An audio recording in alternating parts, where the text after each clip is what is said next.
I just completed an hour-long coaching and training session for a group of executives on communication strategies. And while I could leave you with so many tips on how to communicate more effectively, how to listen more effectively, how to have difficult conversations, what I'm going to leave you with today are strategies that I have for asking for permission in our communication. So for me, there are three ways that I ask for permission in my communication.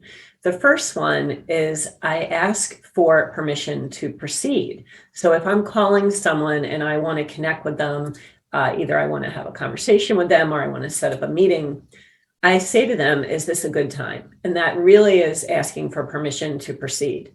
And once they say, yeah, I have a few minutes, then you know you both are in the same space where you can be present and focused on one another. If they say no, then you've just gotten information that you know that you need to schedule a different time.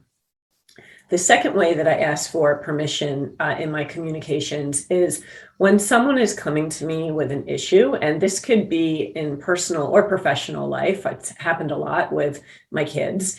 If someone comes to me and they are agitated or they're upset or they're going through something difficult, I never make the assumption that they want me to help them. What I do is I say to them, how is it that you want me to show up? Do you want me just to listen? Do you want me to help you solve the problem? Do you want me to put on my coaching hat? How can I best support you in this situation? I never make assumptions on how they want me to show up. So that's the second way in which we can ask permission in our communication. And then the third way that we can ask permission in our communication is after we've had communication with someone. And I always ask for permission for some time to process what we've discussed, process what I've learned, rather than feeling that pressure to respond and answer and react right away.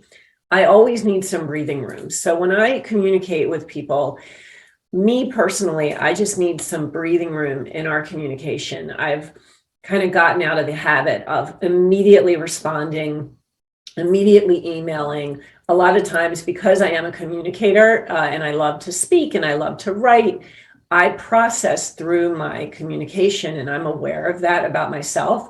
So even if I want to send an email to somebody, what I'll do is I'll actually write it to myself first if it's a pretty, complex email, and then I'll let it sit for a little while, usually overnight. And then in the morning, I'll revisit it. And chances are I probably will take out about 50% of the stuff that I was going to send anyway. So I'm just to recap, I gave you three ways in which you can ask for permission during your communication: permission to proceed, permission on how somebody wants you to show up, never making that assumption, and then permission to process after you've received information. And then I also provided you tips on what I do to kind of help me put pause in my communication so that I am always in a place of responsiveness versus reactivity. So anyway, just thought that I would come on and share that. I hope it's helpful and I hope you're having a great day. And reach out to me if there's anything I can do to help you. And I'll see you soon. Bye.